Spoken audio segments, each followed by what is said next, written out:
Aujourd'hui, on reçoit le Food in Touch et on a accueilli donc 6 invités autour d'un dîner. Mais la petite chose intéressante, c'est qu'il était en duplex avec Sao Paulo.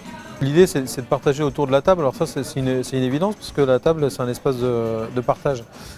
Mais là, on prend la table, on la coupe à la tronçonneuse en deux, et puis on en met une partie à l'autre bout du monde, et puis une partie à Paris. Et on essaye par la technologie de réunir ces gens autour de la table pour parler de leurs différences culturelles, notamment autour de la cuisine.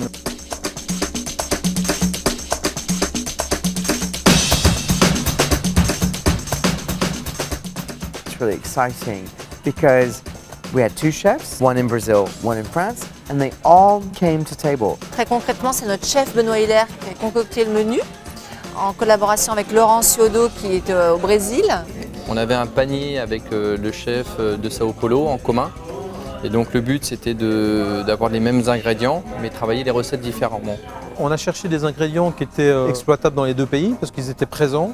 Et c'était de voir comment des personnalités ou des cultures différentes interprétaient par exemple du bar, du champignon de Paris. On a un acquis très très fort culturel sur l'alimentation.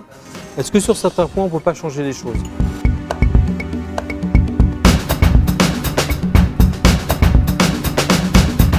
Le cocktail, c'est un échange avec Kader, qui est le mixologue de l'hôtel. Je trouvais intéressant d'avoir des contrepoints au cocktail avec des choses qui soient du solide. Le but, c'était de présenter un cocktail de manière différente, un peu ludique, et de un peu diriger la dégustation. Bon appétit, and the champagne begins.